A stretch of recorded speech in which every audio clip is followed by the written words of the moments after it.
아이들 이야기 교사들 이야기 시가 있고 책이 있고 글 쓰는 이야기가 있는 학교종이 땡땡땡. 와, 어느덧 9교시입니다. 오, 9번째 시간. 3월이라 그런지 힘이 나요. 목소리도 지금 힘이 들어가 있는데 상당히. 예, 빡. 네.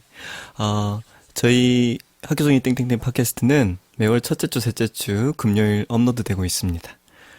이번 달은 3월을 맞이해서 초대 손님을 모시기보다 저희들 이야기를 좀 풀어내보고 싶어요. 어느 때보다 좀 더 긴장되는 것 같아요.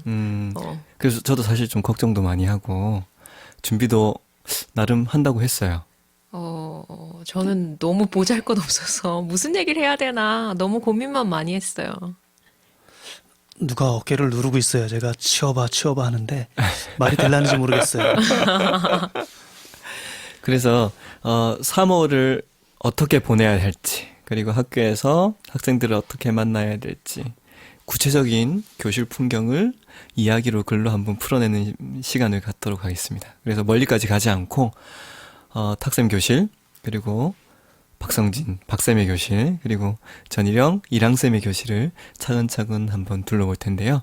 그 첫 번째 시간, 9교시는요, 탁동철 선생님의 교실로 가보도록 하겠습니다. 탁쌤 이번에 몇 학년 맡으셨어요? 저는 5학년 맡았어요. 작년 그 아이들하고 같이 학년을 올라가는데요. 저는 좋지만 애들은 글쎄요. 아이들도 되게 좋아할 것 같은데. 저도 되게 좋아할 것 같아요. 근데 저도 5학년이에요. 희한하다. 저도 5학년이거든요. 진짜요? 어떻게 이렇게 거짓말처럼. 5학년 모임을 하나 만들어야겠는데요, 따로.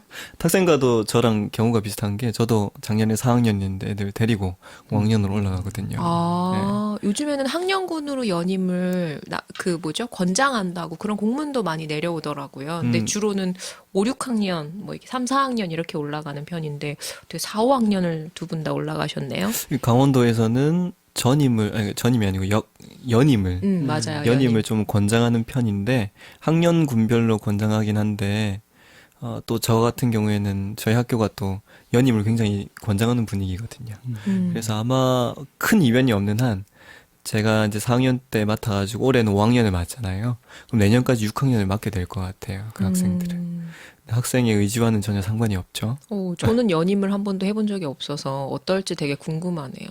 탁쌤 연임 해보신 적 있으세요? 2년 또 3년 한 중간에 한번 걸렀다가 다시 맡기도 하고 저는 문제가 없어요. 또 아이들 아는데 익숙해지니까. 근데 아이들이 불행한지 어쩐지 모르겠어요. 저는 소문으로 많이 들었거든요. 탁쌤 학부모님들은 되게 연임을 원하신다고. 아이들도 그렇고. 네. 오늘 그 마법의 비밀이 무엇인지 그쵸. 낱낱이 한번 캐어보도록 하겠습니다. 네. 네. 오늘 탁쌤 이야기로 시작할 텐데요. 오늘은 굉장히 글이 길다고 또 그러셨어요. 제가 교실 일기를 쭉 읽고 거기서 이야기를 나누면 되나요? 네. 예, 그러면 먼저 읽어볼게요. 제목은 20년 동안 안 해도 돼 이렇게 붙였어요. 새 교실 첫날 콩닥콩닥 설레는 가슴을 손바닥으로 누르며 아이들 앞에 섰다. 4학년이 된 것을 축하합니다. 짝짝짝짝. 시큰둥하다. 나만 들떴나? 올해 꼭 하고 싶은 일을 말해보세요. 나한테 바라는 것도 좋고. 수첩을 펴들고 중요한 말 받아 적을 준비를 했다. 놀아요! 놀기라고 적었다. 체육 10시간 해요. 체육. 이어서 쏟아지는 말들. 사자 키워요! 사자. 곰 키워요. 뱀 키워요! 악어. 고릴라! 코끼리. 끝도 없다. 수첩을 내려놓았다. 말은 밖으로 꺼내기 쉬운 대신 진심을 담기 어려운 것 같아. 종이를 한 장씩 내주며 입 대신 손. 말로 하지 말고 글자로 써보아요. 5개. 5개를 넘게 써도 되냐고 묻는 아이가 있다. 2개까지는 더 봐줄 수도 있다고 했다. 하고 싶은 거 없는 사람은 어떻게 해요? 안 써도 돼요? 걸상을 뒤로 빼고 뺐다 가게 앉은 아이가 목을 뒤로 젖히며 묻는다. 좀 전에 입으로는 원숭이 키워요, 돼지 키워요, 목 키워요 장난삼아 마구 떠들더니 글자를 쓰라니까 하고 싶은 게 없단다. 나한테 바라는 것도 아, 없다니까요. 왜 없어? 귀찮아요. 그럼 쓰지 마. 와 하며 좋아하는데 옆에 앉은 아이들까지 같이 좋아한다. 모두 5명이다. 나야 편하지 뭐. 종이도 아낄 수 있고. 또 앞으로 하고 싶은 게 없는 사람이니까 내가 그 사람 말은 하나도 안 들어줘도 되고. 안 하겠다는 아이들 앞에 놓여있던 종이를 다시 걷었다. 그럼 우린 뭐예요? 글자 안 써도 되는 아이가 물었다. 아무것도 하지 마세요. 가만히 앉아 있어. 내 말이 끝나기도 전에 저들끼리 손바닥을 딱 마주치며 아, 나이스! 그래 나도 나이스다. 글자를 안 쓰면 안 쓰는 지들만 손해라는 걸 보여주고 말 테다. 전에 다른 학교에서 편지 쓰기를 하는데 안 써도 되냐는 학생이 있었어. 그래서 안 써도 된다고 했지. 그 학생은 20년이 지났는데도 아직 편지를 안 써도 돼. 에이, 거짓말.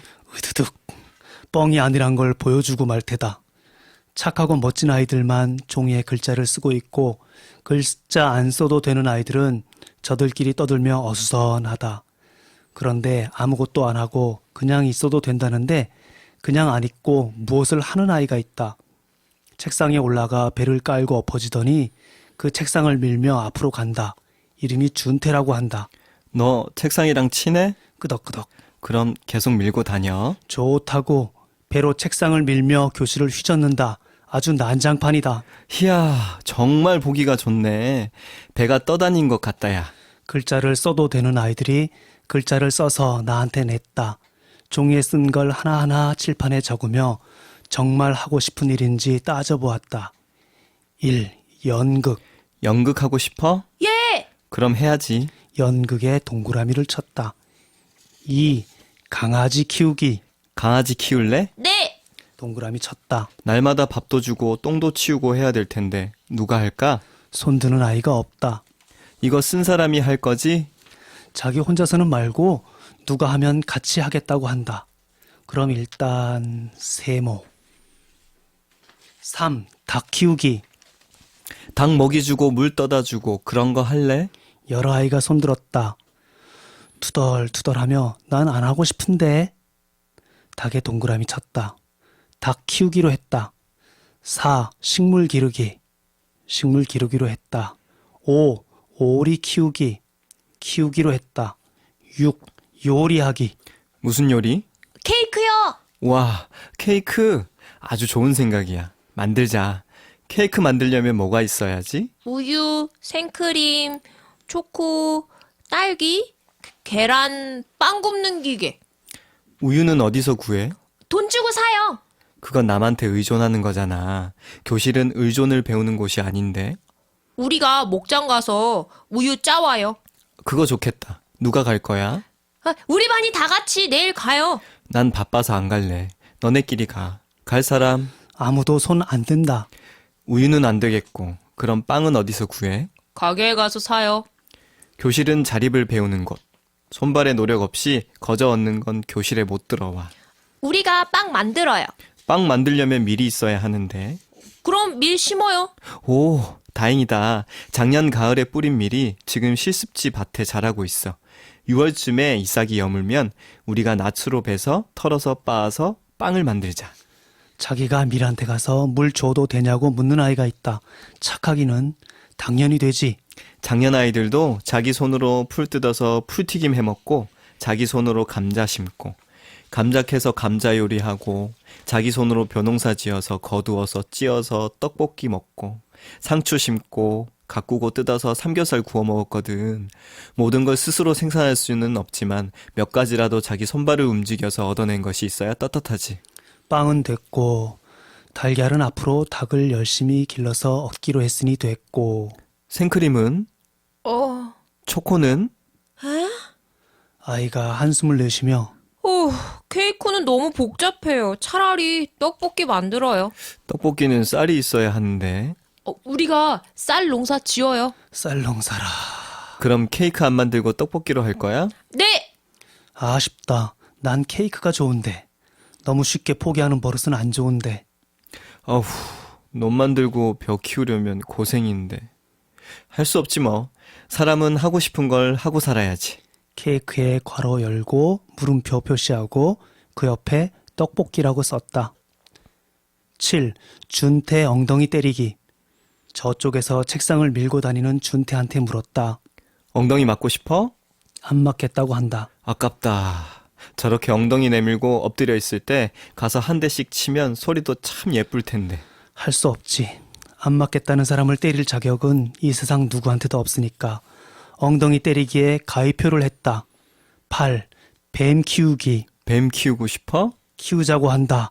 동그라미 쳤다. 뱀 먹이려면 쥐랑 괴구리를 잡아다가 뱀 입속에 넣어줘야 되는데 쥐는 여러분이 날마다 한 마리씩 잡아서 책가방 속에 넣어오면 될 테고 그런데 뱀 입속에 쥐 넣어주다가 손가락 깨물리면 피나고 아플 텐데 그건 누가 할 거야? 뱀 안 키우겠다고 한다. 서운하지만 동그라미 없애고 다시 가위표를 했다. 9. 낚시하기. 앞겨울에 낚시 가기로 했다. 10. 자전거 여행. 마을 한 바퀴 돌기로 했다. 11. 사자 키우기. 아프리카에 가서 사자를 데려올 사람. 없다. 12. 코뿔소 키우기. 없다. 노는 시간 많이 주기. 체육하기. 과자 파티하기. 나온 의견들 모두에 대해서 할 것인지 안 할 것인지 의논하며 동그라미나 가위표를 쳤다. 의논하는 동안 배로 책상을 밀던 아이가 움직임을 멈췄다. 그냥 책상에 배를 깔고 엎드려 쉬고 있다. 하던 걸 계속해. 멈추지 말아줘. 내가 그쪽을 보며 부탁했다. 책상이 다시 움직이기 시작했다. 호수에 둥둥 떠다니는 배처럼 돛대도 삿대도 없이 잘도 간다. 오늘은 첫날이니까 서로 사귀는 놀이를 해봐야겠다. 책상을 교실 벽 쪽으로 바짝 붙여 놀이터를 만든 뒤 아이들을 불러 모았다. 모두 모이세요. 둥그렇게. 눈이 큰 남자아이가 눈 크게 뜨고 물었다. 안 하면 안 돼요? 놀이 안 하고 자기 혼자 카드를 하겠다는 거다. 안 하고 싶은 사람은 안 해야지. 사람은 하고 싶은 걸 하고 살아야 돼. 저쪽으로 가서 카드를 하라고 했다. 저도 카드 할래요. 덩달아 나서는 아이가 있다. 저쪽 가서 둘이 카드를 하라고 했다. 두 아이는 카드를 하고 한 아이는 배로 책상을 밀고 다니고 책상 안 밀고 카드 안 하는 나머지 아이들만 둥그렇게 서서 주먹공 던지며 이름놀이를 했다. 놀이가 바뀌어서 의자 뺏기 놀이도 하고 손님 모셔오기 놀이도 하고 사자와 사슴 놀이도 하고 아이들이 신났다. 신나게 놀고 있는데 이제껏 탈 없이 배로 책상을 잘 밀고 다니던 아이가 책상을 멈추고는 묻는다. 저도 그거 하면 안 돼요. 아니 이게 뭔 소리? 아이들이 하는 놀이에 끼워달라니. 그럼 혼자 남은 책상을 어쩌란 말이냐? 안 돼. 한 가지를 꾸준히 해야 전문가 달인이 되는 거야. 네 덕분에 교실에 배가 떠다니니까 너무 행복하다야. 멈추지 말고 그 일을 해줘. 이젠 싫다고 한다. 조금만 더 힘내봐. 못해요. 저 정말 힘들단 말이에요. 할 수 없지 뭐. 너가 책상을 밀고 싶다고 했으니까 계속 밀어야 되는데 이제 안 밀고 싶다고 했으니까 안 밀어도 돼. 오늘 푹 쉬고 내일 다시 힘차게 밀어보자. 내일도 안 할 건데요. 그건 내일 보고 결정할게. 카드 놀이 하던 두 아이 중 눈이 작은 아이가 와서 묻는다. 카드 그만하면 안 돼요? 내가 곤란하다는 말투로 대답했다. 안 돼. 너는 앞으로 체육 시간이나 놀이 시간에는 무조건 카드를 해야 돼. 사람은 하고 싶은 걸 하고 살아야지. 이제 카드 안 하고 저도 애들이랑 같이 놀고 싶은데요. 속으로는 반갑지만 겉으로는 하나도 안 반갑다. 아이고 이런. 너가 처음에 카드를 하겠다고 해서 나는 이 아이는 놀이 안 하고 카드 하는 아이 이렇게 기억해놨는데 이제 와서 카드 안 하고 놀이를 하겠다고 하면 내가 기억을 다시 바꾸어야 하는데 그건 쉬운 일이 아니야. 난 한번 머릿속에 기억을 하고 나면 그게 20년도 더 가거든. 그런데 20년도 안 지나고 1시간도 안 지났는데 갑자기 와서 카드 안 할래요 하니까 난 너무 머리가 복잡해. 그럼 이제부터 저 아이는 카드 안 하는 아이 이렇게 기억을 다시 넣어야 하잖아. 하여튼 안 하고 싶다고 했으니까 지금은 안 해도 돼. 계속 안 해도 되는지는 내일 보고 결정할게. 에? 에휴, 다시 머리에 넣어야지. 카드를 안 하는 아이, 카드를 안 하는 아이. 아이고, 머리가 깨지는 것 같다, 야. 저쪽에서 아직 카드를 손에 쥐고 있는 눈 큰 아이가 저런 배신자 하며 주먹을 치켜들었고 이제부터 카드 안 해도 되는 아이는 크크크 자기가 선생님 머리 아프게 하는데 성공했다고 자랑스러워한다. 놀이 종목을 바꾸었다. 책상을 원래 자리로 되돌려 놓고 외쳤다. 지금부터 글자 빨리 쓰기 시합을 하도록 하겠습니다. 보고 듣고 생각한 것을 글자로 표현하는 사람이 자기 몸의 주인, 이 교실의 주인, 이 세상의 주인. 아까 글자 안 쓴다고 나이스 했던 아이들은 빼고 우리 반에서 글자를 써도 되는 아이들한테만 종이를 나눠주었다. 아침에 일어나서 오늘 학교 교실에 들어올 때까지 본 것을 써보세요. 들은 것을 써보세요. 말한 것을 써보세요. 만진 것을 써보세요. 생각한 것을 써보세요. 뭐든지 써도 됩니다. 시간은 1분. 1분 동안 시간을 재서 글자를 더 많이 쓴 사람이 1등. 준비됐지? 종이 못 받은 아이들 중 한 아이가 묻는다. 우린 뭐예요? 그냥 가만히 있어. 아무것도 안 해도 돼. 우리 반에서 글자 안 써도 되는 사람이 5이니까 그러니까 글자를 써도 되는 사람은 7이다. 시합을 해서 1등에서 7등까지 상을 주겠습니다. 글자를 안 써도 되는 5 중에 한 아이가 자기도 시합을 하고 싶다고 한다. 응, 안 돼. 너가 아까 글자를 안 쓴다고 해서 나는 저 아이는 글자를 안 쓰는 아이 이렇게 기억해놨는데 그걸 금방 또 어떻게 바꿔. 난 한 번 기억을 하면 그게 아주 오래가. 처음 태어났을 때도 숨 쉬어야 되는구나 하고 머릿속에 기억을 집어넣으니까 40년이 지났는데도 아직도 그게 그대로야. 앞으로도 숨 쉬어야지 하고 저장해 놓는 기억은 안 지워질 것 같아. 죽을 때까지. 그러니까 넌 앞으로 40년 동안 글자 안 써도 돼. 그런데 지금 너가 글자를 쓴다고 했으니까 내가 다시 기억을 바꿔야겠네. 결과는 내일 알려줄게. 쓰는 아이. 아이고 머리야. 어쨌든 오늘은 안 돼.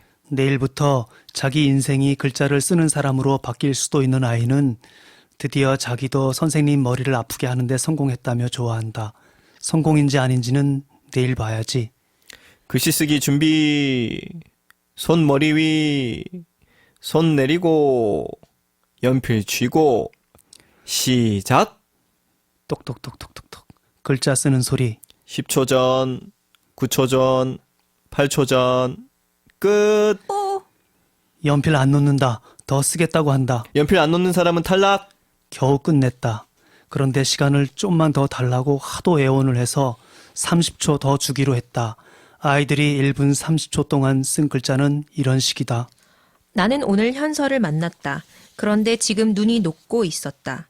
그런데 눈이 녹으니까 봤더니 반짝반짝해서 나는 완전 반했다. 나는 완전 예쁘고 반짝였으면.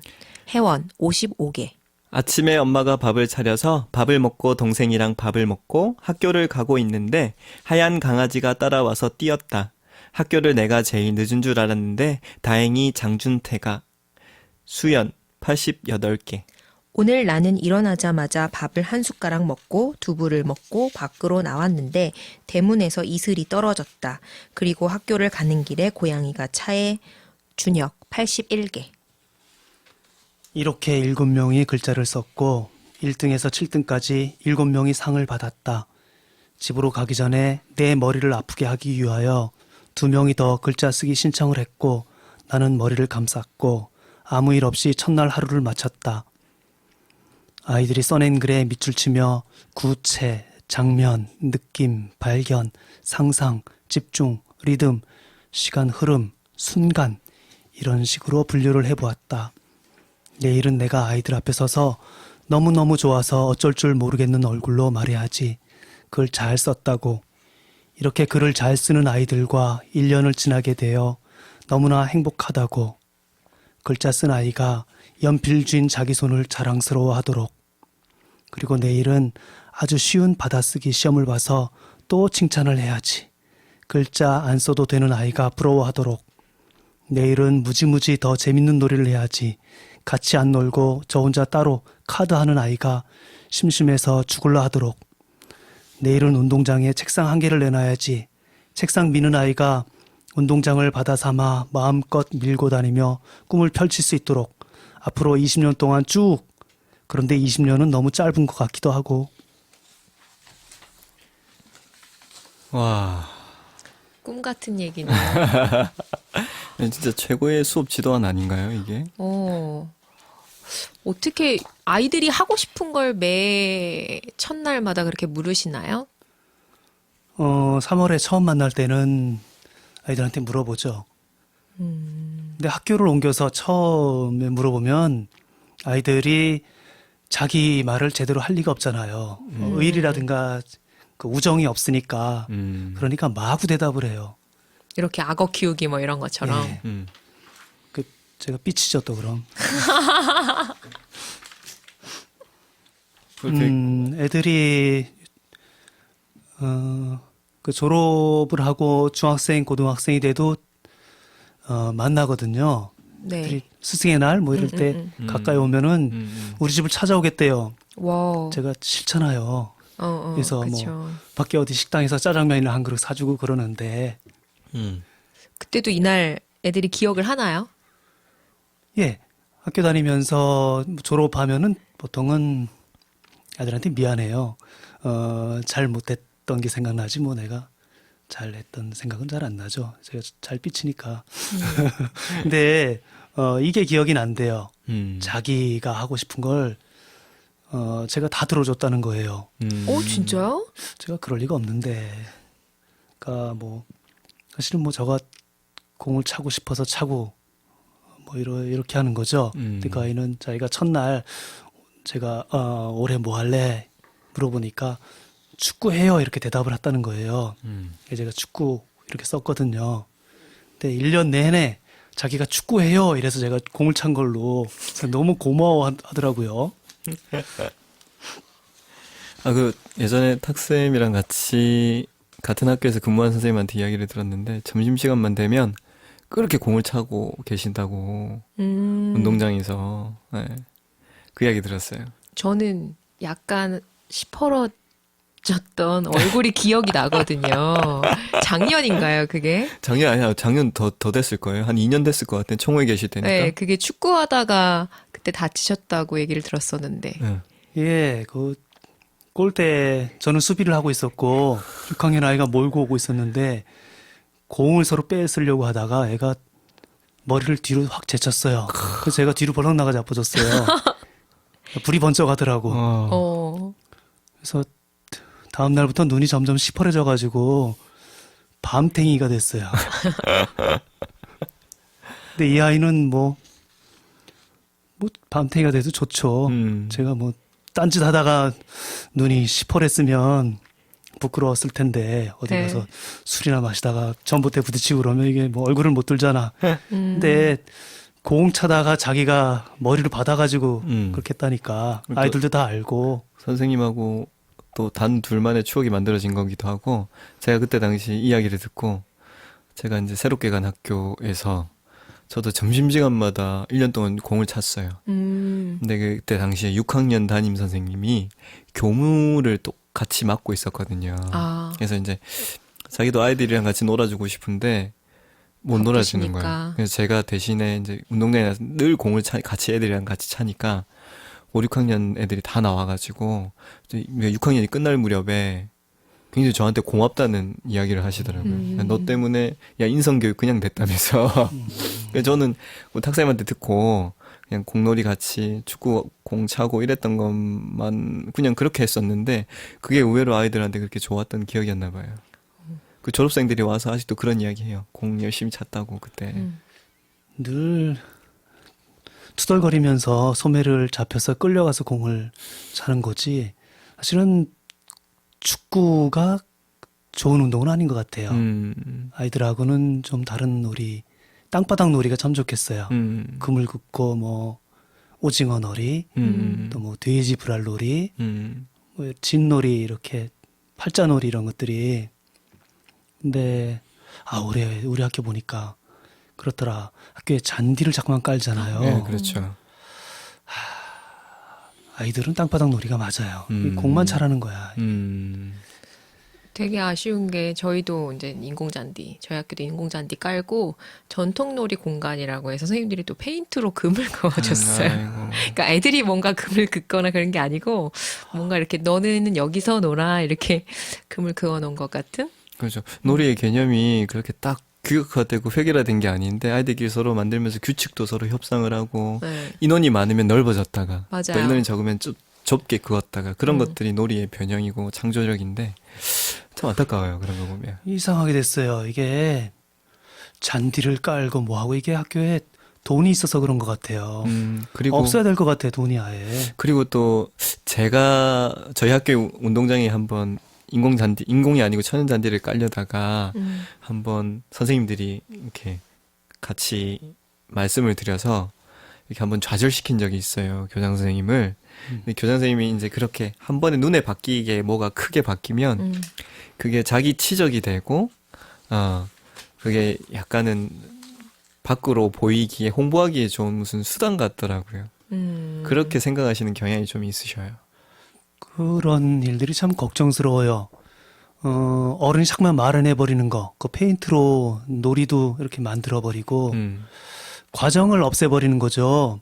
아이들이 짝대기 들고 금 긋고, 신발 끝으로 금을 긋고, 이런 과정이 있어야죠. 자기가 만든 놀이, 자기가 만든 땅바닥에서 놀고 뒹굴고, 이렇게 가야 되는데 이상해져요, 점점.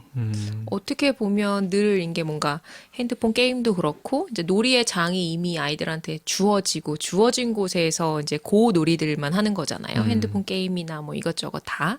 근데 그런 점에서 봤을 때 뭐 하고 싶냐고 묻는 이 탁쌤의 말이 오랫동안 기억에 남았을 것 같아요. 또 할 수 있냐 안 할 수 있냐 동그라미 세모 막 이렇게 그려가면서 의견을 듣는 게 근데 또 궁금한 게 이렇게 뭐 하고 싶어요 이렇게 물어도 대답 못하는 아이들도 있을 것 같아요.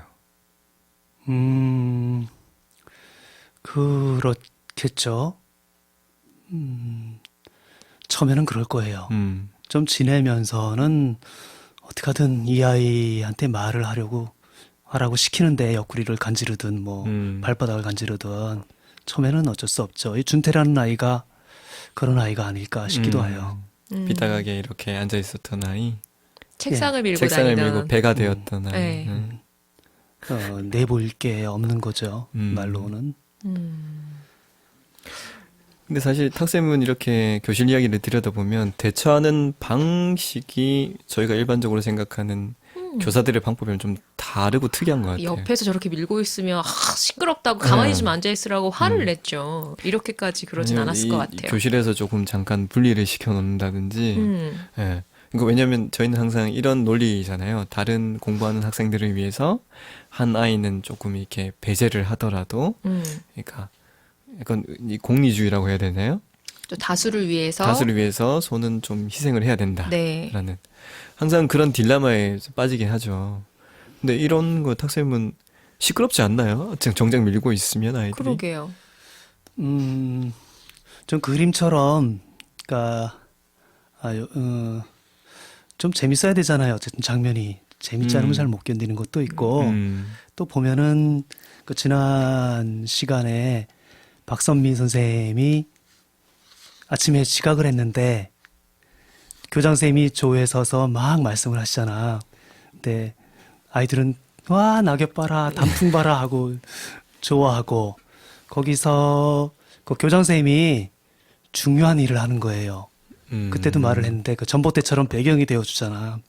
그래서 이 교실에서 보면 아이들이 다 말을 줄줄이 하고 다 하고 싶은 걸 줄줄이 글로 써내고 이래도 안 재밌을 것 같아요. 준태라는 아이가 이 갈등이죠. 다른 일을 하는 거예요. 그러면은 그 일을 하고 있는 내가 하자는 일을 하고 있는 아이들은 썩 좋죠.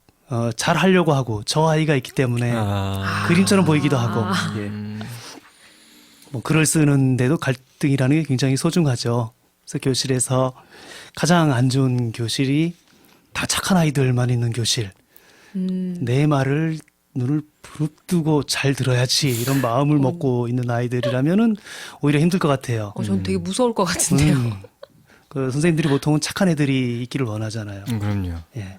그리고 이제 학년이 바뀌고 뭐 그럴 때마다 소위 말해서 아이들을 인수인계하잖아요. 그러니까 네. 그 전에 있었던 아이에 대한 정보들, 가정 환경, 아이의 성격, 뭐 수업 태도 등에 대해서도 이야기를 해주시곤 하는데 그런 것들에 많이 선입견을 가지는 것 같아요, 교사들이 사실. 예. 저는 학년이나 반을 배정받을 때 그 치열함에 대해서 얘기를 하고 싶어요.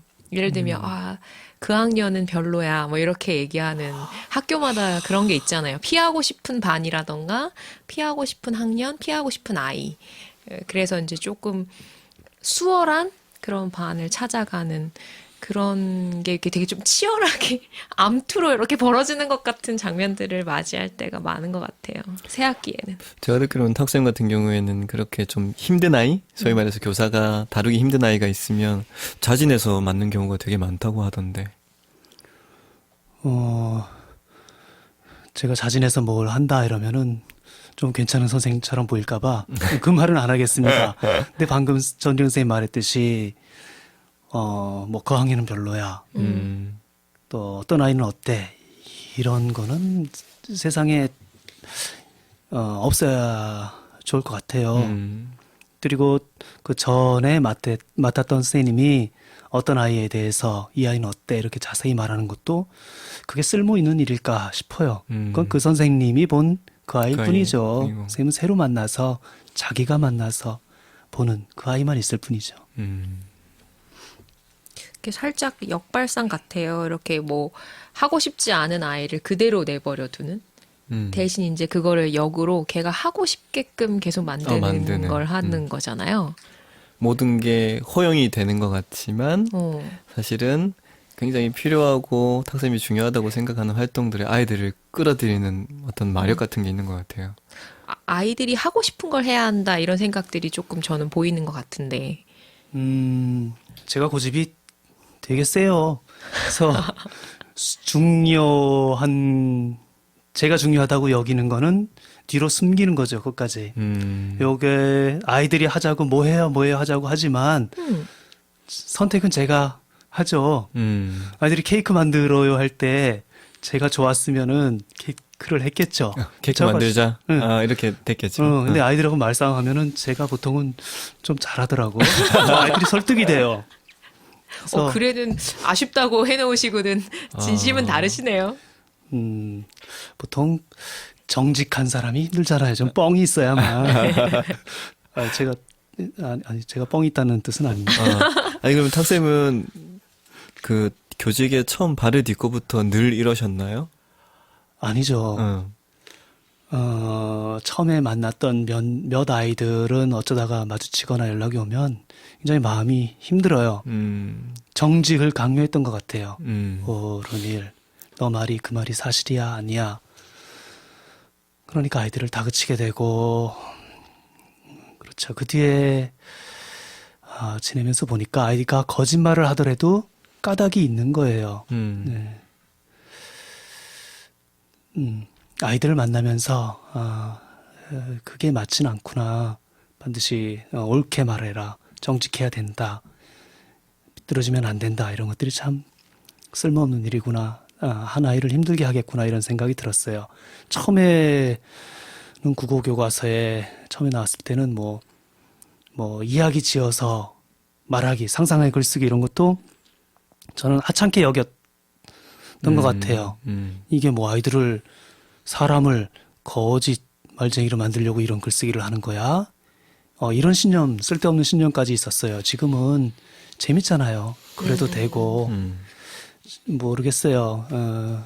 지금 좀 너그러워진 건지 잘못된 건지 이건 모르겠지만 탁쌤이 이렇게 말씀하시니까 여러 가지 이야기가 떠오르는데 저희가 이제 동시를 이렇게 같이 읽으면서 이야기를 나누다 보면 그 옛날처럼 옛날이 아니라 그 처음에 이호덕 선생님이 이렇게 말씀하셨던 생활에 닿아 있는 아이들 동시 어린이 시들 읽을 때랑 그리고 굉장히 요즘 난해한 혹은 이렇게 뜬구름 잡는 상상력이 풍부한 그런 시들에 대해서 이야기할 때도 탁쌤이 굉장히 포용적으로 받아들여서 저는 가끔씩 놀랄 때가 있거든요. 저희 2월 달에 탁쌤 기억나시는지 모르겠는데 자작나무 야 할 때도 그 송선미 씨랑 이한 선생님 모셔놓고 이런저런 이야기들을 할 때 그런 이야기들이 한번 또 서로 이야기가 이렇게 왔다 갔다 했던 적이 있었어요. 최근에 말놀이 시로 이렇게 나오는 재미있는 동시들, 이게 뭔가 의미나 뭐 삶이나 이런 건 다 있지 않지만 아이들이 그럴 수 있는 시에 대해서 얘기를 나눴던 적이 있었죠. 그때 몇몇 자작나무 회원들이 서로 의견이 일치하지 않았던 부분이 그런 부분이 있었던 것 같기도 해요. 네. 시 이야기가 나왔으니까 동시 아이들 시는 굉장히 정직하죠. 겪은 일을 사실을 바탕으로 정확하게 쓰고 그건 아이들 시의 특징이고 좋죠. 아이들은 그렇게 써야죠. 근데 이한 송선미 보면은 상상이 많이 들어가요. 놀이가 들어가고 아이들은 또 그걸 가지고 재밌게 놀기도 해요. 어떤 때는 야 이게 우리보다 못 썼네. 쓸데없이 비유를 넣었어. 이렇게 얕잡아 보기도 하고 저는 어른 시의 용도는 그런 식으로 쓰죠. 이한 송선미가 들을지도 모르니까 그 시는 사실 좋아요. 이한 송선미 씨는 뛰어나고 근데 아이들은 정직한 시를 쓰고 그대로 받아들이죠. 정말 그래. 이렇게 나도 저런 적이 있어. 근데 그걸 가지고 놀지는 않죠. 이런 다른 점이 조금 있어요. 탁쌤이 처음에 이제 처음 발령받은 데가 탁쌤이 삼척의 도경분교. 삼척에서 발령을 받고 이렇게 고향 쪽으로 오실 때 그런 이야기를 하셨어요. 처음에 이제 무서울 게 없었다고 학교로 가는데 무섭지가 않더라고요. 근데 그게 아이들에 대한 관계라기보다 그 이제 관리자나 선생님들에 대한 굉장히 이 뭐죠? 교직을 굉장히 직업적으로만 보는 그런 데 대한 어떤 그 강한 의지력 같은 게 있었다고 느껴졌거든요. 그랬다가 요즘에는 못 받아들일 일이 없을 것 같아. 저는 그 말 한마디가 굉장히 위안도 되고 굉장히 시원한 말이었거든요. 그래서 그렇게 말씀하시는 것도 저희 아이들을 교실에서 다양한 아이들과 만나는 데 있어서 관련이 있는지. 예. 나 1년, 2년 나이를 더 먹을수록 사람이 신념이라는 게 강해지죠.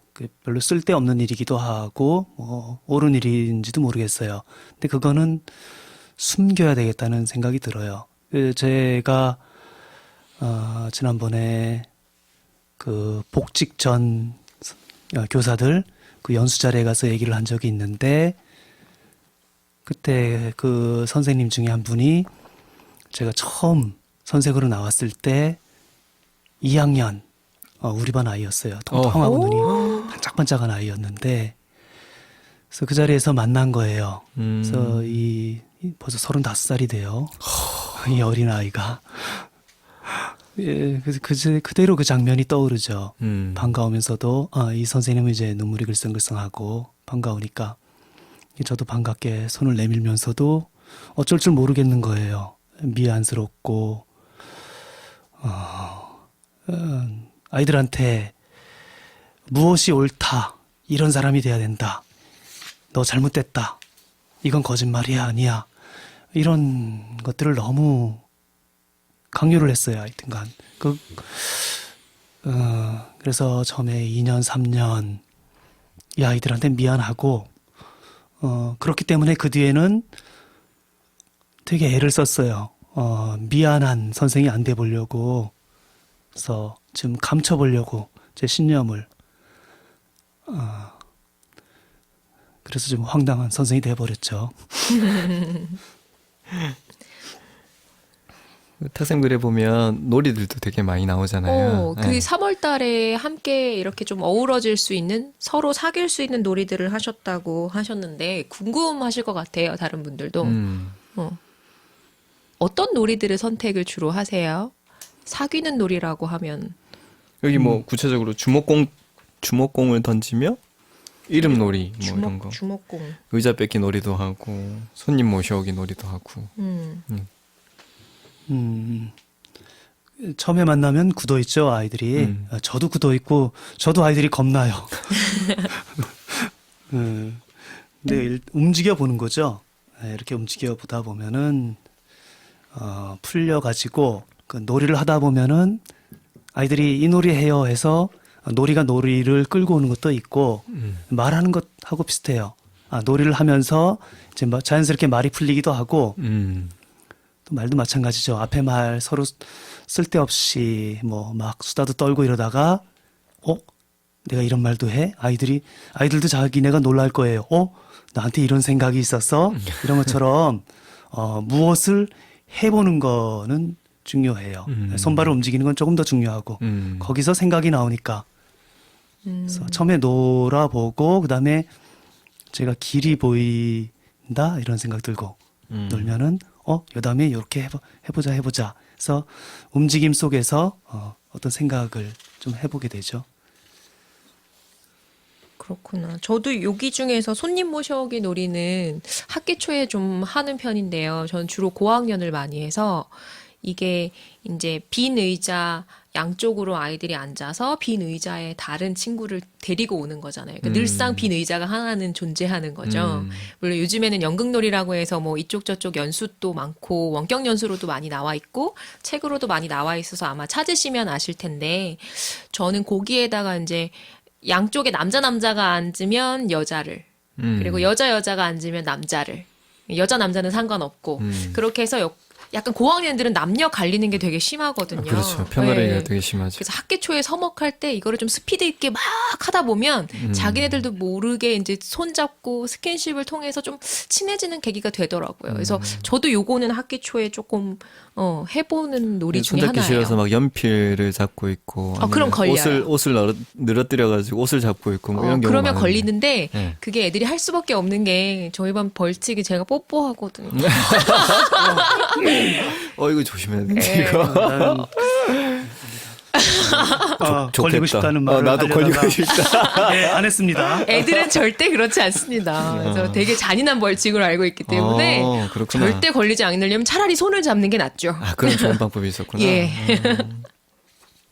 혹시 뭐 박쌤은 놀이 같은 거 하시죠? 학기 초에요? 네. 학기 초에 이제 이런저런 놀이들을 다 이제 시험을 한번 해보죠.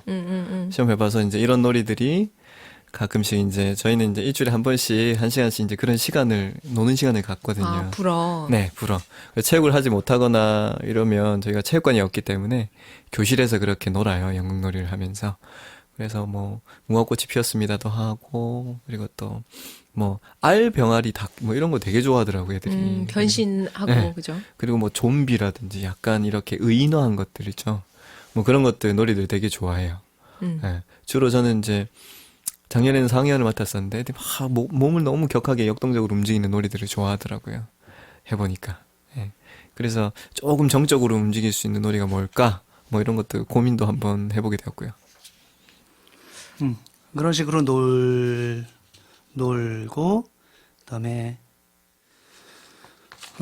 가지를 쳐서 나가는 거죠, 아이들 말 속에서. 그래서 처음에는 뜻이 있는지 없는지 모르겠어요. 우선 말을 해보고 보니까 뭐 떡볶이 만들기. 저도 뭐 무슨 생각이 있겠어요. 애가 그런 말을 하면 그거 재밌겠다 이런 건데 아이가 말을 했기 때문에 그 뒤에 1년 지내면서 아이는 그걸 되게 잘 하려고 애를 써요. 자기가 말을 한 것이기 때문에. 굉장히 기다리기도 예. 하고. 그래서 그 다음에 그 공부라는 게 가지에 가지를 치는 거죠.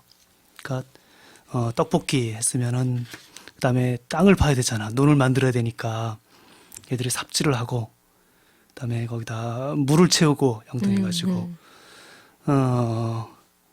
그러면은 논이 되죠. 그건 아이들이 자기 손으로 시작된 거기 때문에 되게 소중하게 여겨요. 아니, 그럼 모내기도 하고 막 그렇죠. 비료도 뿌리고. 모내기도 하고 어떤 데 보면은 소금쟁이도 날아오고 그건 자기 거인 거예요. 그 물에 비친 하늘 그림자인 것도 자기 거고 그럼 벼 베고 뭐 마늘통으로 방아 찧어서 가래떡 뽑아가 떡볶이를 만드는 거죠.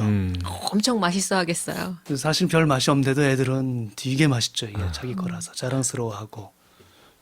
전 알아요. 저 영양 선생님한테 분명히 미움을 받을 거예요. 어떻게 알았어요 그거? 그런 날에는 애들이 밥을 먹지 않기 때문에 영양 선생님 엄청 싫어요. 그래서 오후로 돌리기도 해요. 밥 먹은 다음에. 아니면 정말 부탁을 하는데 너네 많이 먹지 말든지 먹으면 먹더라도 점심밥을 꼭 먹어야 된다. 네. 남기면 안 된다. 아니면 떡볶이는 만들더라도 나중에 먹으라네 먹지를 말아라. 맛만 봐라 이러는데도 애들이 그렇나요? 당장 있으니까 먹고는 여러 번 부탁을 했거든요. 너 밥 안 먹으면 안 돼. 내 얘기만 하면 큰일 난다. 떡볶이 만들었다 말하면 안 돼. 이러는데도 애들이 밥을 남기고 해 하고 앉아 있잖아요. 네. 못 먹고는 그러니까 다 나면 우리 반 애들만 남아 있는 거예요.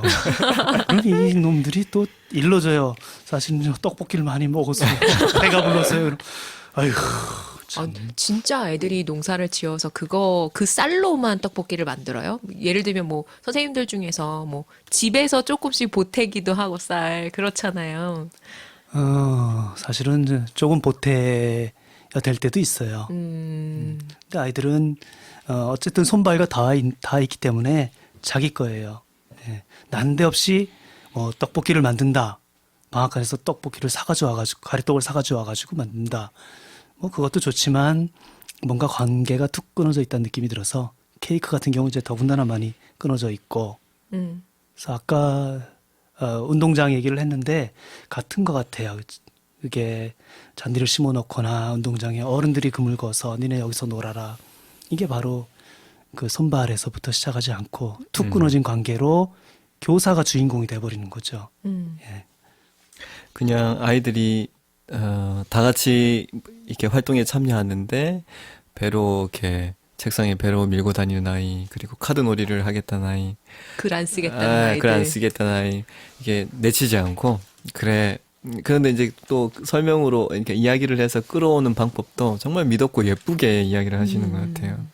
어떻게 이렇게 이야기를 잘 하시는지 모르겠어요. 그러니까 뭐 예를 들면 저는 이 똑같은 얘기도 좀 다르게 할 수 있을 것 같거든요. 계속 밀어줘.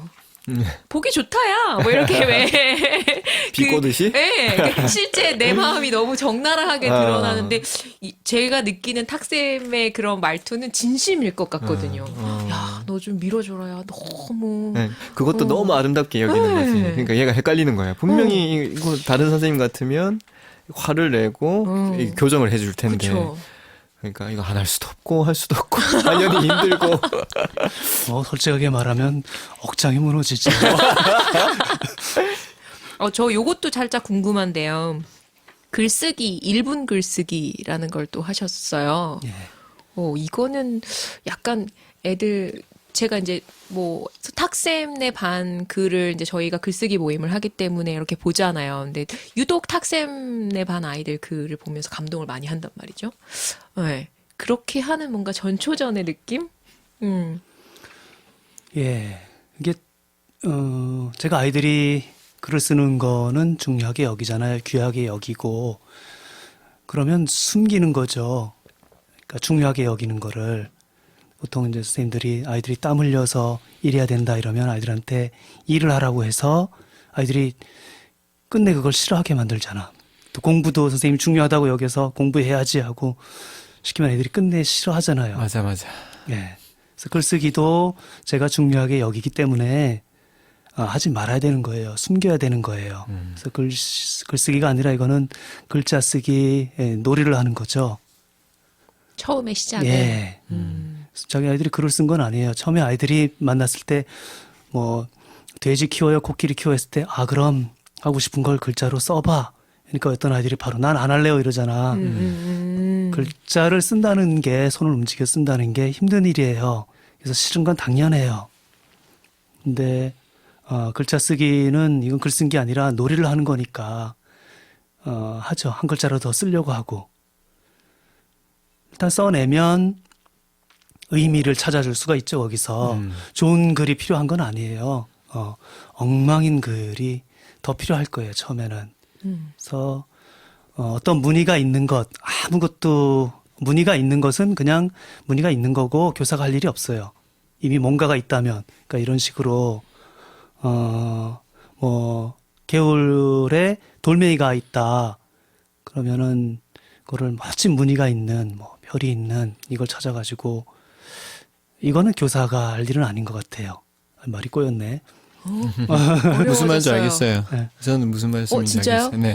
무슨 말씀이신데요? 그냥 그 무늬가 있는 걸 그대로 그냥 놔주고 그냥 그대로 귀하게 여기준다는 말 아닌가요?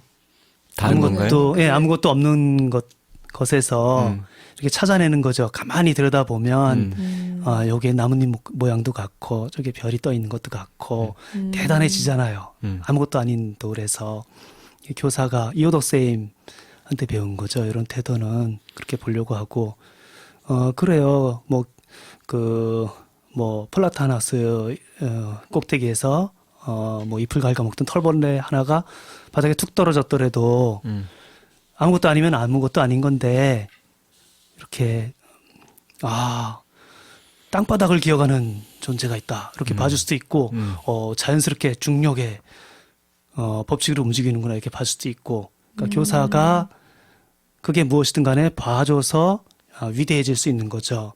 여기 아이들이 아무렇게나 글을 써냈죠.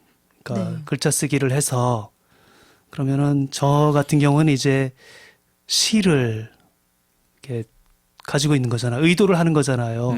아이들이 시를 썼으면 좋겠다. 우리 아이들이 이런 속마음을 숨기고 있으니까 거기서 아이들이 써낸 그 짧은 글에서 시를 찾아내는 거예요. 시라는 분위기가 있는가 해서 찾아보죠. 만약에 동물에 관심 있는 교사라면은 여기서 동물을 끌어냈을 거예요. 야, 너 강아지가 있어. 뭐 이렇게 하고 아이들이 안전을 중요하게 여기는 선생이라면 교통, 야, 앞을 잘 보고 다녀야지 이런 얘기를 한참 끌어낼 거예요. 근데 제가 의도하고 있는 거는 시죠. 그래서 아무것도 아닌 돌에서 시라는 무늬를 또는 나무 꼭대기에서 뚝 떨어진 기어가는 벌레에서 시라는 것을 찾아보려고 애를 쓰는 거죠. 그러면 시가 아니라 아까 탁쌤이 이야기했던 것처럼 그냥 민무늬의 돌에서 오래 들여다보고 무늬를 찾아낼 때 그게 동물이 돼도 괜찮고 그리고 다른 이야기가 돼도 괜찮다는 말씀이시죠? 그게 괜찮죠. 그게 말도 괜찮고 그런데 이렇게 허공으로 사라져 버려요. 붙들고 오래 제가 들여다보면서 아이와 오래 만나면서 그 무늬를 찾아내기가 힘들어요. 사라져 버리잖아. 어쨌든 글자라는 게 있어서 남는 거죠. 종이에 딱 박혀 있으니까. 그러면 그게 이 얘기인가요? 아이들이 써낸 글에 밑줄을 치면서 구체, 장면, 느낌, 발견, 상상, 집중, 리듬, 시간, 흐름, 순간 이런 식으로 분류를 하신다. 이게 그런 무늬를 찾는 과정인 거죠? 예. 찾아보려고 아이들이 집에 간 뒤에 아이들이 써낸 글에 찾아보려고 애를 쓰고 어쨌든 제가 여기에 집중해서 보면은 또 보이기도 하고 그래서 다음날 야 아이가 쓴 글을 칠판에 붙여놓고 너가 써낸 글에 이런 게 있더라. 너 어떻게 이걸 보는 눈이 있어? 너 대단한 귀를 가졌어. 나 너 만나서 너무 행복해. 야, 나 우리 좀 친하게 지내자. 이러면 애가 글 써요. 시 쓰기 안 해요. 이렇게 할 확률이 훨씬 높아요. 자기도 모르는 자기 무늬도 발견할 수 있는 계기가 되겠네요. 예. 오, 신기해. 아이가 어떤 걸로 너가 눈이 반짝인다던가 옷이 예쁘다든가 너가 친절하다든가 이런 걸로 한 아이를 인정하는 것도 아이에 대한 인정이 되지만 약해요. 그 아이가 학교에 왔을 때 너는 이것을 보는 눈이 있었구나. 너 덕분에 너가 그것을 봤기 때문에 나도 보인다. 이렇게 인정을 하면 아이가 훨씬 크죠. 자기에 대한 긍정이 굉장히 크죠. 그래. 맞아. 난 그걸 볼 수 있어. 그래서 정신없는 아이는 가방을 안 가지고 와도 수첩 하나를 들고 와요. 이거 길에 내려가는데요. 죽은 쥐가 있었어요. 이거 보여주고 싶은 거예요. 아, 그 글 쓴 걸. 그렇죠. 그러니까 대단한 귀, 대단한 코, 대단한 눈을 찾아주는 역할을 하시는군요, 탁쌤이.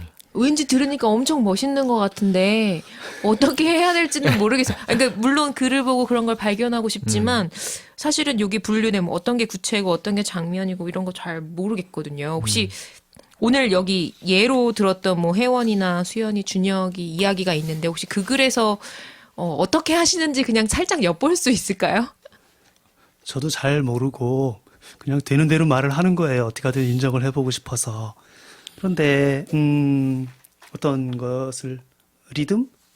리듬. 리듬. 리듬이야 되풀이되면 되니까 수연이 그래서 아침에 엄마가 밥을 차려서 밥을 먹고 동생이랑 밥을 먹고 되풀이 되잖아요. 또 뭐 그 준혁의 그래서도 아침에 일어나자 밥을 한 숟가락을 먹고 두부를 먹고 아, 반복하면 리듬. 예, 글자 수도 뭐 찾으면 나와요. 아이들이 써내면 다 리듬이 있어요. 우리 지금 이령센 말 속에도 리듬이 있잖아. 아, 그래요? 예, 그럼요. 제가 뭐 방금 몸짓, 뭘 했어요? 고개 까딱까딱 리듬이고. 약간 믿음이 가려다가 믿음이 안 가는데 뭔가 좀 우리가 좀 홀린 것 같은데. 제가 순간 애가 된 것 같아요. 에? 내가 리듬이? 막 이렇게. 어른들한테 말하기 좀 어렵고. 네. 또 구체도 보면 다 아이들 말이 구체가 있죠. 동생이랑 밥을 먹게 학교를 가고 있는데 하얀 강아지가 따라와서 그냥 강아지도 아니고 하얀 강아지잖아. 얼마나 구체가 있어요. 또 두부를 먹고 밖으로 나왔는데 대문에서 이슬이 떨어졌다. 이 순간 이슬이 톡 떨어지는 순간 머리에 탁 눈에 보이는 순간 기가 막히죠. 발견도 있죠. 눈이 녹고 있었다. 그런데 눈이 녹으니까 봤더니 반짝반짝해서 나는 완전 반했다. 와, 눈이 반짝반짝. 나도 예쁘고 반짝. 나도 반짝반짝. 이런 게 발견이죠. 이 또 뭐 순간도 있고 그 학교 가는 길에 장면이 있죠. 네. 강아지가 따라가고 동생이 가고. 그래서 어떤 순간이 있고 장면이 있고 흐름이 발견들이 있고. 있으니까 흐름이 있고 이러니까 거기서 당연히 느낌이 우러나오는 거고. 그래서 저는 사실 탁쌤의 어법, 말하는 방법, 그리고 말하는 대사 하나하나. 나오자마자, 숨을 쉬어야 되는구나. 그래서 자기가 40년 동안은 그걸 기억하고 있다고. 너무 대단하지 않아요? 이 안에 뭐 정말 해학도 들어있고 엄청난 철학적인 성찰이 들어있는 것 같지만 그렇지는 않을 것 같고. 헷갈려요. 근데 이런 말들이 정말 저희가 볼 때는 어떻게 그런 상황에서 이런 말들이 뭐 이런 느낌이 들어요. 왜 아이들 말은 더하죠. 아이들이 어떤 표현에 놓는 거 보면 대단하고 제가 머릿속에 이런 말들이 있을 리가 없잖아요. 말을 마구 하다가 앞에 말이 끌고 나오는 거죠. 글을 쓰는 것도 일단 연필을 들고 종이를 쓰기 시작하면 그 앞에 쓴 글들이 뒤에 글을 끌고 나오는 것처럼 아이들 글을 보면 그래요. 아이들이 이제 뭐 10살, 11살 이런데도 어른보다 더 뛰어난 많이 느끼셨죠. 굉장한 걸 데리고 나오죠. 그러니까 아이 머릿속에 있는 게 아니라 앞에 글자가 끌고 나온 거라고 봐요. 그래서 무엇을 일단 해보는 거. 신비해요. 어떨 때 보면 그거로밖에 설명할 수가 없어, 아이들 같은 경우에는. 네. 그래서 마지막 부분이 참 저는 이게 탁쌤이 그 아이들을 대하는 태도, 탁쌤이 바라보는 세상이라고 할 수도 있고, 네. 예. 그리고 내일은 아주 쉬운 받아쓰기 시험을 봐서 또 칭찬을 퍼부어야지. 글자 안 써도 되는 아이가 부러워하도록. 내일은 무지무지 더 재밌는 놀이를 해야지. 같이 안 놀고 저 혼자 따로 카드하는 아이가 심심해서 죽을라 하도록. 내일은 운동장에서 책상 한 개를 내놔야지. 책상 미는 아이가 운동장을 받아 삼아 마음껏 밀고 다니며 꿈을 펼칠 수 있도록. 앞으로 20년 동안 쭉. 그런데 20년은 너무 짧은 것 같기도 하고. 저는 첫날부터 실갱이 책상을 가지고 엄청 실갱이했던 애가 떠오르네요. 이렇게 다짐을 하는 까닭은 단단히 삐쳤다는 거죠. 뒤끝 장면. 이 탁동철의 항상 이런 마무리는 뒤끝이라고 생각하시면 되겠습니다. 근데 뜬금없이 제가 궁금한 게 있는 거는 물론 이제 아까 글 7명 썼으니까 1등부터 7등까지 상을 준다고 하셨잖아요. 근데 저는 그 상에 대해서 사실 탁쌤이 주는 상에 대해서 좀 궁금할 때가 있어요. 왜냐하면 학기 초에 어떻게 보면 아이들을 만날 때 학급 규칙을 선생님이 세우면서 왜 스티커를 붙여서 뭐 모둠의 상을 주기도 하고 학급 전체 상을 주기도 하고 뭐 학급 온도계 하기도 하고 또 1학년 같은 경우는 뭐 개인 사물함에다가 스티커 막 50개 붙이면 뭐 상 주고 막 그러잖아요. 그걸 이제 경쟁할 수 있도록 눈에 보이도록 게시한다는 말이죠. 네, 그렇죠. 그러니까 어떻게 보면 아이들이 좀 더 이렇게 바람직한 모습으로 있을 수 있게 그렇게 유도하는 도구로서 쓰는데 혹시 이 상도 그런 건가요? 스티커를 붙이고 경쟁을 하고 이래서는 안 되죠. 그렇게 복잡한 일을 왜 해요? 사탕도 주고 그러는데. 그러면 아마 쌤이 자기가 만든 규칙 속에서 아마 자기가 녹아져 버릴 거예요. 그건 굉장히 안 좋은 것 같아요. 저는 상을 순간순간 이때는 뭐가 초코파이가 있었나? 그 1등에서 7등까지는 너 1등상, 너 2등상에서 초코파이 하나 주고 그 나머지 5명은 니는 그냥 주는 거다. 얘네 7명은 상을 받은 거고 얘네는 상을 못 받고 그냥 먹는 거예요. 연필 있으면은 너 1등상, 2등상, 1등상 애가 얼마나 자랑스러워해요. 똑같은 연필이지만 다르거든요. 그게 상인 거지. 물건은 똑같이 줘야 돼요. 아니면 한이 생겨요. 책상을 밀고 다니는 아이는 더 줘도 돼요. 너는 상이 아니고 그냥 하나 갖고 너는 말도 안 듣는데 내가 미워서 하나 더 주고 이렇게 하더라도 물건 가지고 차별하면 안 돼요.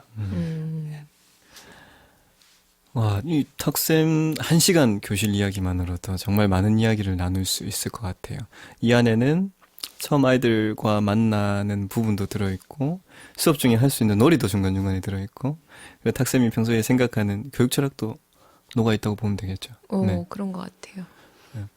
그래서 오늘 시간은 탁쌤의 교실 이야기로 3월 한 달 새로운 학교 그리고 또 새로운 환경에서 첫 출발 혹은 새로운 출발을 준비하시는 선생님들한테 저희가 드리는 조언이라면 조언일 수도 있고 저희가 드리는 대화 나누는 이야기. 이야기 예, 이야기를 한번 시작해봤습니다. 다음 시간도 이렇게 비슷한 시간을 한번 꾸며볼 건데요. 네. 오늘 얘기한 거 우리 반 애들이 들으면 안 되는데 어떡하지? 아니 이미 탁쌤 반 아이들이 이야기를 듣고 있다고 들었어요. 팟캐스트를 진짜요? 듣는 팟캐스트를 친구들이. 듣는다고요? 이제 끝났다고 할 거. 알겠습니다. 오늘은 첫째 마당, 둘째 마당 나누지 않고 이렇게 탁쌤 교실 이야기로 시작해서 끝을 맺었고요. 그리고 노래 소개해 주실 거죠? 네, 노래 소개 남았습니다.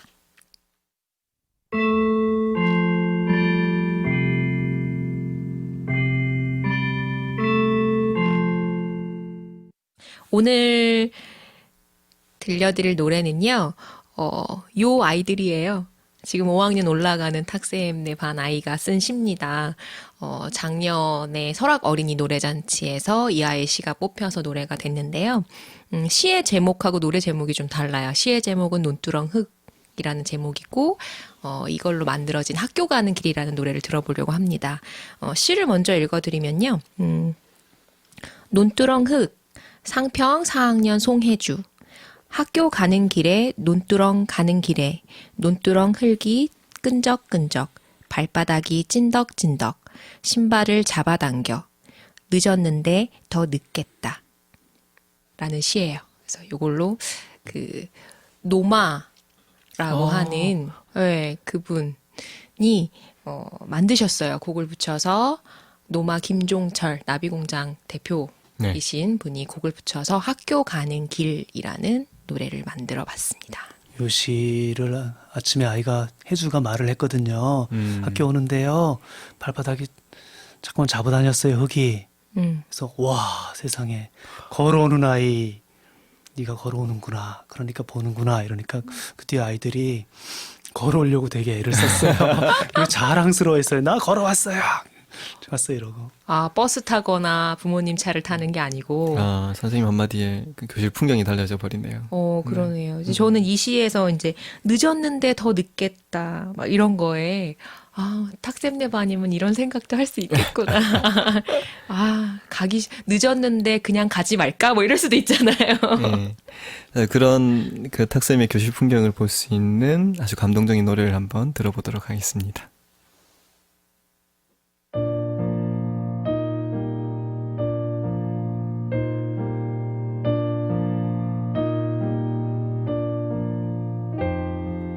학교 가는 길 논두렁 가는 길에 논두렁 흙이 끈적끈적 발바닥이 찐덕찐덕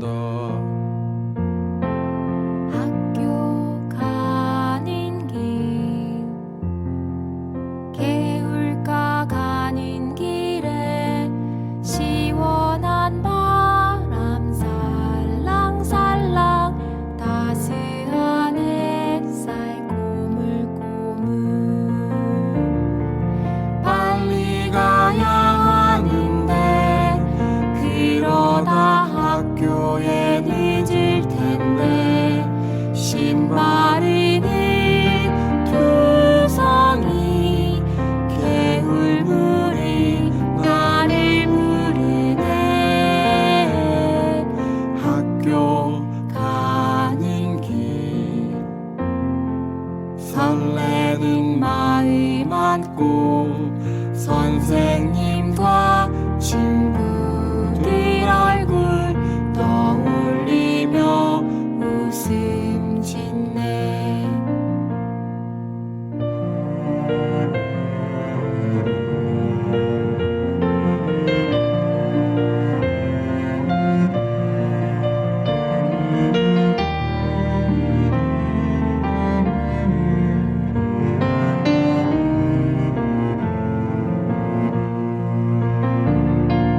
빨리 가야 하는데 그러다 학교에 늦을 텐데 신발은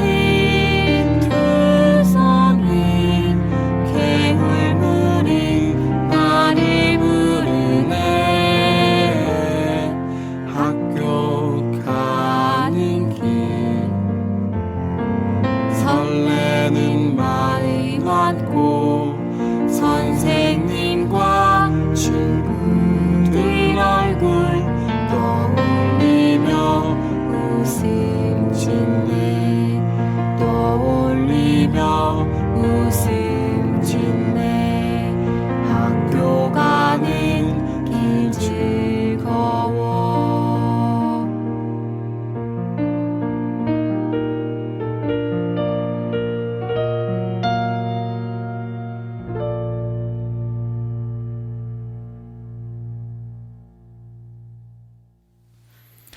네, 노래 듣고 왔습니다.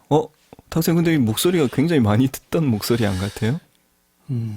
전에 이상 선생님 나왔을 때 사랑밖에 난 몰라. 그때 목소리 아니에요? 들었구나. 어떻게 된 겁니까, 이랑쌤? 사실은 이제 설악 어린 노래잔치 준비하면서 이제 아이들이 노래를 익히게 하기 위한 노래를 가이드 녹음이라고 하거든요. 그러니까 한번 듣고 악보를 보는 게 아니라 그냥 듣고 따라 부를 수 있게 가이드 녹음을 하는 거에 함께 했습니다. 아니, 근데 진짜 앨범으로 내도 손색이 없을 만큼 너무 좋은데요, 노래가? 목소리도 그렇고. 말을 잃었어요, 제가.